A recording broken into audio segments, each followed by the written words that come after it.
Have you ever looked up at the night sky and wondered, why? Why are we all here? What's out there? And how does it all work? Well, you're certainly not alone. Hello everyone, and welcome to The Big Why. I'm just as curious as you are about the universe and everything in it. From the depths of the ocean to the furthest reaches of space, no question is too big, no topic too strange for us. We'll crack open the mysteries of black holes, journey to the edge of the universe, and explore the mind-blowing discoveries that are changing our world. So if you're ready to unleash your inner scientist, ask the tough questions, and explore the universe alongside me, then buckle up, and let's ask why.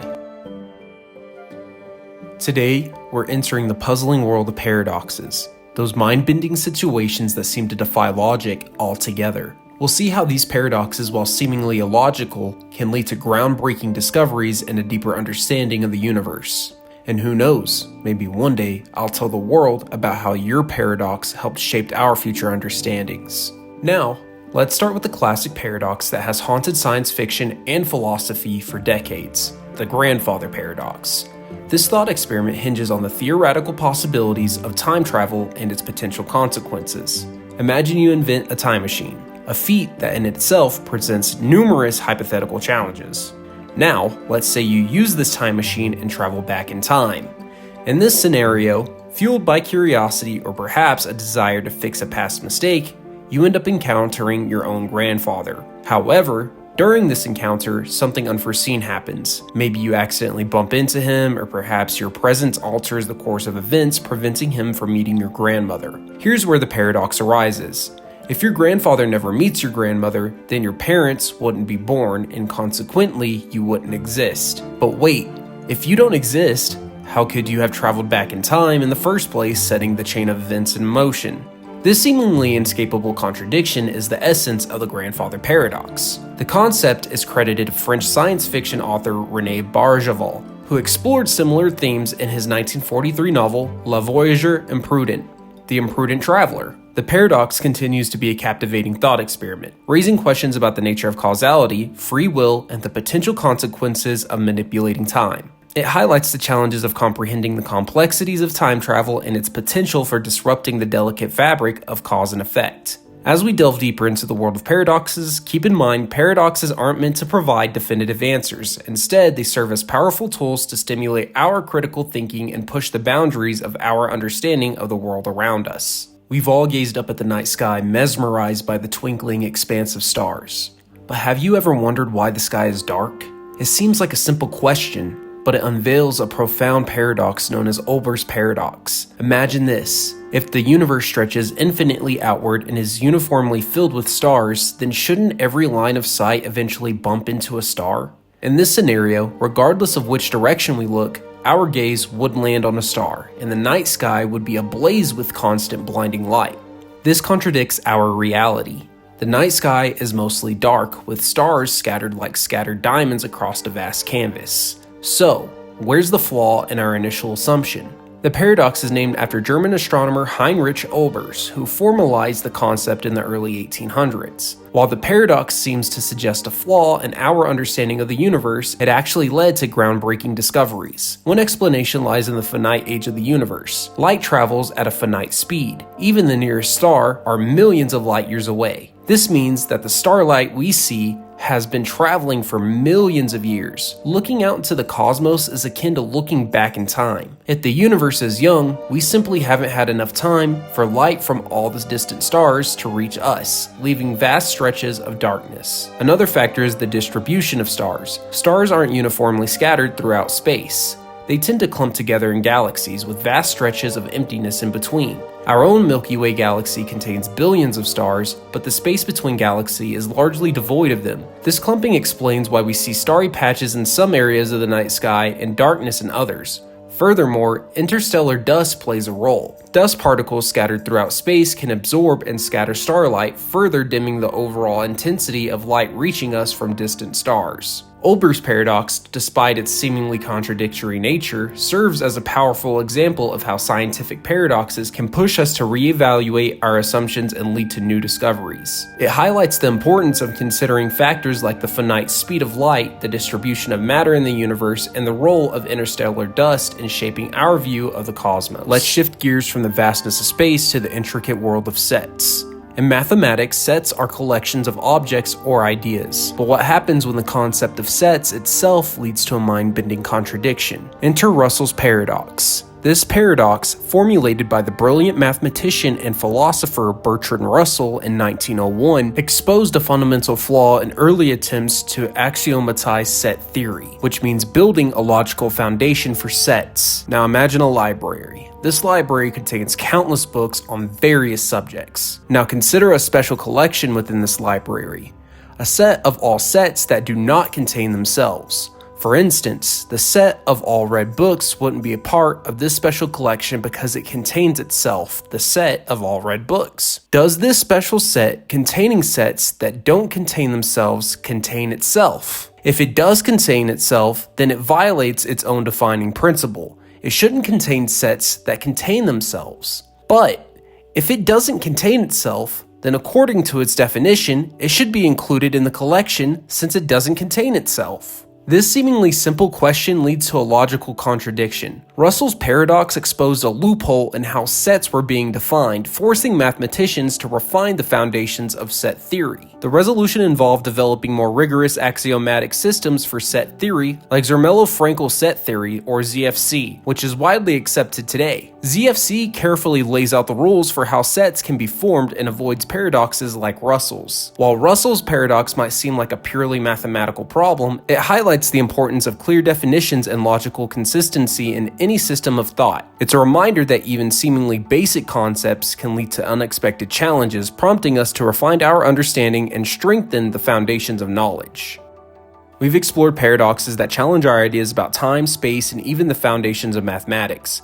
Now let's delve into the world of biology with Peto's paradox. This paradox forces us to question our assumptions about cancer risk. Imagine this, a giant blue whale, the largest creature on Earth, and a tiny house mouse. Intuition might lead you to believe the mouse, with its shorter lifespan and fewer cells, has a lower risk of developing cancer. But Peto's paradox flips the script. Named after British epidemiologist Richard Peto, the paradox highlights a surprising observation. Larger animals with trillions more cells than smaller creatures often have a lower lifetime risk of developing cancer. A whale, for instance, can have millions of times more cells than a mouse, yet it appears to experience cancer far less frequently. So what's going on? Why don't these cellular giants succumb to cancer more readily? The answer lies in the complex interplay of several factors. These genes act like cellular bodyguards, constantly monitoring and repairing DNA damage. Some evidence suggests that larger animals might have evolved more efficient tumor suppressor mechanisms, allowing them to quell potential cancerous mutations more effectively. Cancer arises from accumulated mutations during cell division.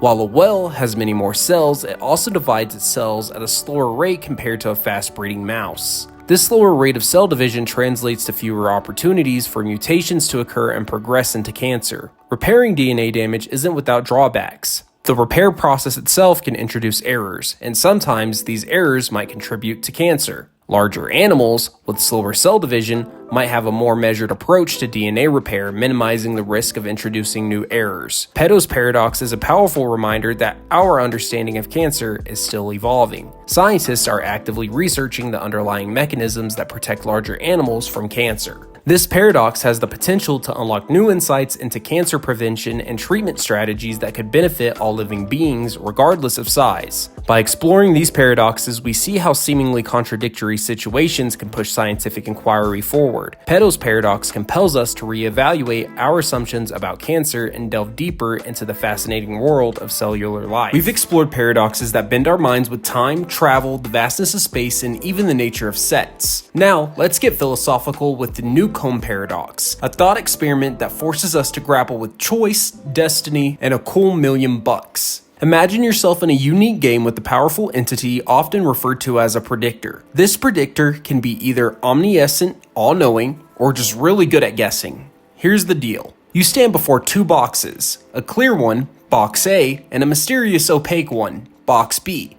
Box A always contains a fixed amount of money, say $100. Box B either has nothing or the same amount as A plus $1 million, depending on the predictor's guess about your choice. You don't know if the predictor is all-knowing or just a good guesser, so what do you choose? Here's the dilemma of choice. Choosing box A only guarantees you the $100, regardless of the predictor's abilities. It's a safe bet, but you miss out on a potential million. Now say you choose box B only. This is essentially gambling on the predictor's guess. If the predictor knows you'll choose B and leaves nothing inside, you walk away empty-handed. But if the predictor anticipates you choose B and leaves the million, you win big. The Newcomb Paradox lies in the tension between these two options. There's no clear-cut answer and different interpretations exist. There's the stalwart chooser. This view suggests you should always choose B regardless of the predictor's abilities. The logic is that by always choosing B, you force the predictor's hand. Even if the predictor is all-knowing, they can't leave B empty because you'll always choose it, potentially losing them their perfect prediction record. This approach aims to maximize your potential gain. And then there's the skeptical chooser. This view argues that if the predictor is truly all-knowing, your choice won't affect the outcome. They've already determined what's in box B, and your choice is irrelevant. So, you might as well take the guaranteed $100 with box A. The Newcomb Paradox goes beyond just the money. It delves into the nature of free will and predestination. Does your choice influence the outcome, or is your fate already sealed by the predictor's knowledge? This paradox sparks lively debates about decision theory and the power of human agency. While there's no definitive answer, it encourages us to critically examine our assumptions about choice and consequence in a world with varying degrees of predictability. Now let's dive into a classic paradox that explores cooperation and betrayal. The prisoner's dilemma. Imagine two criminals, let's call them Ace and Jack, are arrested for the same crime.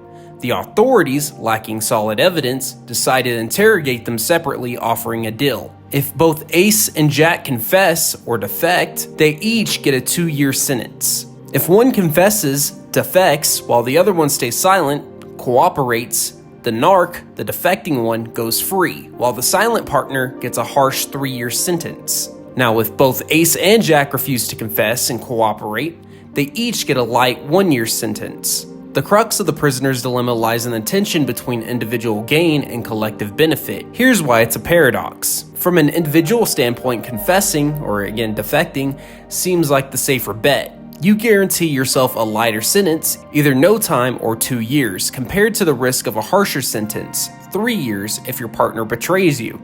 However, if both Ace and Jack reason this way and defect, they both end up with a 2-year sentence, a worse outcome than if they had cooperated and received only 1 year each.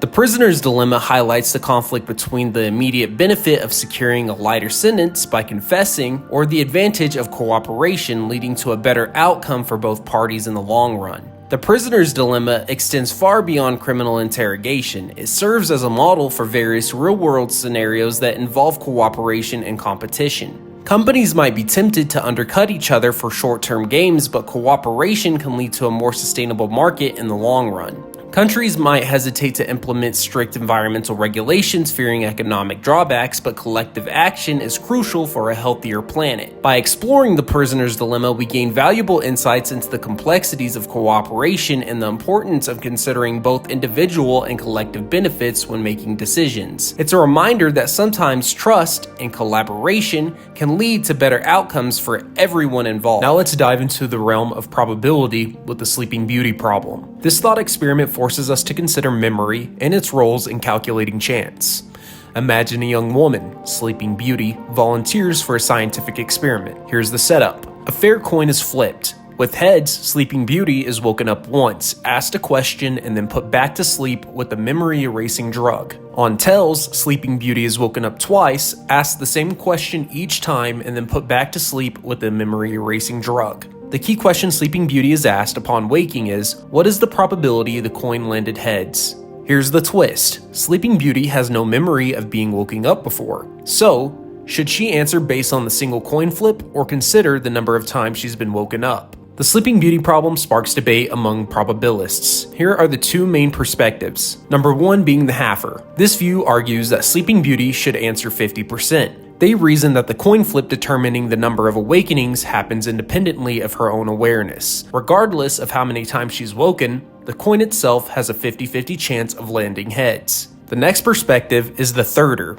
This perspective suggests Sleeping Beauty should answer 1/3. Their reasoning is based on her own experience. Since there are 2 possibilities for tails, waking up twice, and only 1 for heads, which is waking up once, from her perspective, the chance of the coin landing heads is 1 out of 3 awakenings. The Sleeping Beauty problem highlights the difference between objective and subjective probability. The coin itself has an objective 50-50 chance, but Sleeping Beauty's memory loss creates a subjective experience that alters her perception of the situation. This paradox has sparked philosophical discussions about the nature of knowledge, memory, and the foundation of probability itself. It's a reminder that probability can be influenced by our frame of reference and the information available to us. So the next time you flip a coin, ponder the plight of Sleeping Beauty and the fascinating complexities of chance and subjective experience within the realm of probability. So far, we've explored paradoxes that challenge our ideas about time, space, biology, and even free will. But what if I told you that adding lanes to a highway could actually make traffic worse? That's the mind-bending world of the Braess Paradox. Imagine you're a driver stuck in rush hour traffic. You see a familiar highway split into 2 routes leading to your destination, Route A and Route B. With Route A, this route is usually congested and slow. It's the one most drivers use out of habit. Now Route B, this route is free-flowing and a breeze to navigate. Sounds like a no-brainer, right? Here's where the Braess Paradox throws a wrench into our plans. If enough drivers seeking a faster commute decide to use Route B, thinking it'll be less crowded now, the unexpected can happen. The influx of drivers can overload Route B, causing congestion there as well. This can make Route A, the initially slow route, even worse than before. The Braess Paradox highlights a counterintuitive phenomenon in traffic flow. It demonstrates how individual decisions made with good intentions, like finding a faster route, can lead to unintended consequences, like worsening traffic for everyone. Traffic flow is a complex system. The behavior of individual drivers can have cascading events on the entire network. More lanes don't always equal smoother traffic. Adding lanes can incentivize more drivers to use a route, potentially leading to congestion. The Braess Paradox applies beyond traffic jams. It's a cautionary tale about unintended consequences and the importance of considering the bigger picture when making decisions within complex systems. It can be relevant to resource allocations, price strategies, and even the design of communication networks. So the next time you're stuck in traffic, remember the Braess Paradox. It's a reminder that sometimes the seemingly obvious solution might not be the best one. This next paradox plays with logic and sets, presenting a situation that seems impossible. Imagine a quaint village with a single barber known for his excellent shaving skills. Now here's the twist. The barber follows a peculiar rule. He shaves all and only those villagers who don't shave themselves. Sounds straightforward, right?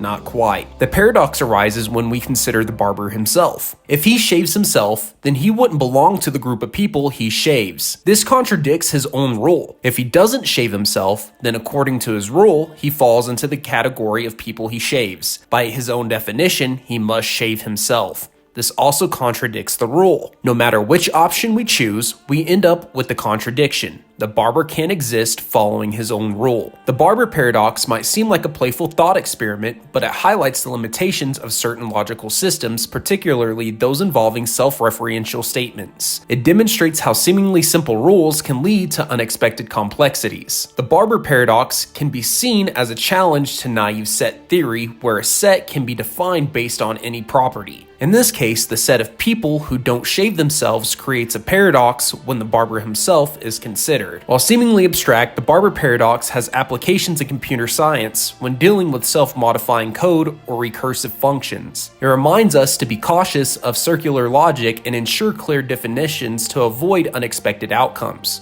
The Barber Paradox, despite its simplicity, serves as a reminder that logic and reasoning can lead to surprising twists and turns. It challenges us to think critically and question even the most basic assumptions. So the next time you get a haircut, ponder the plight of the paradoxical barber and the fascinating world of logical puzzles. Our journey through mind-bending thought experiments continues with the classic head-scratcher, the Achilles and the Tortoise paradox. This ancient paradox, attributed to the Greek philosopher Zeno, challenges our intuition about motion and infinity. Imagine a foot race between the swift Achilles and the slow but determined tortoise. To give the tortoise a fighting chance, Achilles generously grants him a head start. The question is, can Achilles overtake the tortoise? Here's where things get tricky. Let's break it down logically. To catch the tortoise, Achilles must first reach the point where the tortoise started. By the time Achilles gets there, the tortoise has moved a bit further ahead. So Achilles must now cover that additional distance. This process can be repeated infinitely. Achilles must always cover the remaining distance between him and the tortoise, which seems to shrink but never disappears. According to this logic, Achilles seems destined to be stuck in an infinite loop, constantly closing the gap but never reaching the tortoise. Does this mean the slower runner wins by default? The Achilles and the Tortoise paradox highlights the counterintuitive nature of infinite divisibility. It forces us to question how something can be infinitely divided and how a sum of infinitely many infinitesimal distances can be a finite distance that Achilles can actually traverse. While the paradox seems to suggest Achilles is doomed to an eternal chase, mathematicians have developed tools like calculus to deal with an infinite sums and address the paradox more rigorously. The Achilles and the Tortoise paradox is just one of Zeno's paradoxes, all of which challenge the prevailing ideas about motion and divisibility in ancient Greece. These paradoxes played a role in the development of mathematics and our understanding of infinity. The concepts explored in the paradox have applications in various fields, including physics, engineering, and even computer science, where dealing with infinite sums and series is crucial.